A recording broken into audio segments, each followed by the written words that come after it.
약은 있는데 사용법을 모르겠다고요? 김약사의 똑똑한 약 사용법, 김똥약. 피임약 어떻게 선택해야 할지 모르겠다면 이렇게 선택하세요. 우선 나이가 35세 이상의 흡연자라면 죄송하지만 이 영상을 보실 필요가 없습니다. 그런 분들에게는 경구 피임약이 결코 좋은 선택이 아닙니다. 생명과 직결되는 부작용이 있을 수 있으니까요. 산부인과에서 다른 피임법을 꼭 상담받으시길 바랍니다. 피임약은 1세대, 2세대, 3세대, 4세대가 있는데요. 1세대는 부작용 때문에 퇴출당했고 4세대는 전문약이라서 처방전 없이 구입할 수가 없습니다. 그래서 약국에서 구입할 수 있는 피임약은 2세대와 3세대인데요. 2세대와 3세대 모두 크게 두 가지 성분으로 되어 있습니다. 바로 에스트로겐 유도체와 프로게스틴 유도체입니다. 에스트로겐의 용량은 적게는 0.015mg에서 많게는 0.03mg이 들어가 있는데요.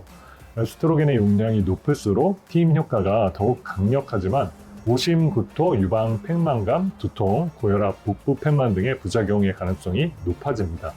예를 들면 같은 2세대지만 에일리스정과 세스콘 노아정보다 미니보라정이 피임 효과는 강력하지만 부작용이 나타날 가능성이 더 높다는 거죠. 그래서 예전에는 0.05mg도 있었지만 지금은 찾아볼 수가 없습니다. 에스트로겐 용량이 0.015mg에서 0.02mg은 초저용량인데요. 그렇다고 해서 피임 효과가 떨어지는 것은 아닙니다. 하지만 단점도 있는데요. 에일리스와 세스콘 노아정처럼 에스트로겐의 양이 적으면 자궁 내막이 제대로 증식되지 않기 때문에 조금씩 증식하다가 탈락하기를 반복하는 에스트로겐 파탄성 출혈의 빈도가 더 높아질 수 있습니다. 그렇기 때문에 피임약 드시면서 예상치 못한 질출혈 생겨서 힘든 분들은 높은 함량으로 약을 변경해 보실 필요가 있습니다. 프로게스틴 유도체 2세대인 레보노르게스테렐은 정맥혈전 세천증의 위험이 낮은 것이 장점인데요. 반면에 안드로겐 작용으로 여드름, 체중 증가, 식욕 증가, 담호증, 피로, 우울감 등을 유발할 수가 있습니다.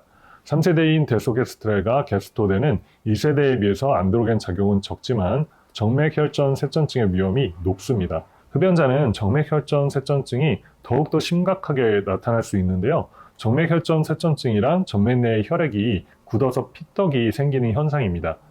심각할 경우 혈액의 흐름을 막거나 떨어져 나가서 폐동맥을 막아버리는 질환이 발생할 수 있습니다. 그런데 흡연을 하면서 나이가 많거나 혈전 관련 가족력이 있으시다면 정말 위험할 수 있습니다. 물론 흡연을 하지 않는 건강한 여성에게는 큰 문제는 아닌데요. 정맥혈전 세천증은 피임약을 복용하지 않는 여성은 1만 명을 기준으로 3명에서 9명 정도 발생하는데요. 상대적으로 2세대 피임약을 복용하는 사람은 2배 정도 높게 발생하고 3세대는 3배에서 4배 높게 나타납니다. 다소 높게 느껴질 수 있지만 정맥혈전 세천증은 출산 후 12주 이내에는 40에서 65명, 임신 중에는 5명에서 20명 정도 나타나기 때문에 출산 후나 임신 중 위험에 비하면 낮은 수준입니다. 물론 위험하지 않다는 건 아니죠. 그렇지만 막연한 불안감을 가지실 필요는 없고요. 생리주기 조절 목적으로 어쩌다 드시는 분들은 너무 걱정하실 필요는 없습니다. 하지만 지속적으로 장기간 약을 드시는 분이라면 3세대보다는 함량이 적은 2세대를 드시는 것을 더 추천드립니다. 2세대라고 3세대보다 못한 게 아니고요. 각각의 특성이 있으니까요. 본인에게 맞는 피임약을 선택하는 게 가장 중요합니다. 정리를 하자면 피임 목적으로 장기간 복용하시는 분이나 35세 미만의 흡연자는 피임약 2세대 중에서 함량이 가장 낮은 에일리스와 세스콘 노아정을 드시는 게 좋습니다. 흡연하지 않는 건강한 여성이 생리 주기 조절을 목적으로 드신다면 주기 조절 효과가 좋은 3세대 피임약을 선택하시고요.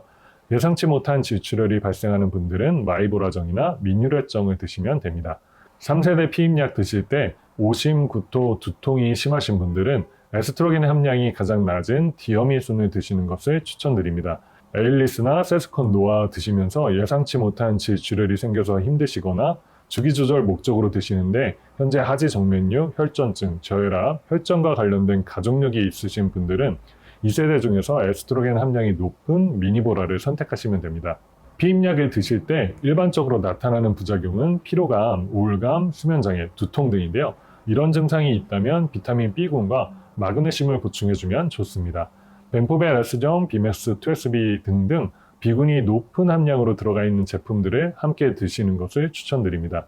마지막으로 주의하셔야 할 점은 피임약 복용하시고 심한 복통, 흉통, 숨참, 객혈, 심한 두통이나 시야 흐림 등의 문제가 있다면 꼭 병원에 가셔야 합니다. 잘 사용하면 너무나 편리한 피임약, 나에게 맞는 피임약을 찾는 것이 가장 중요하니까요. 몇 번 드시고 잘 안 맞는다고 끊지 마시고요. 가까운 약국의 약사나 산부인과 의사와 상담하시면 좋을 것 같습니다.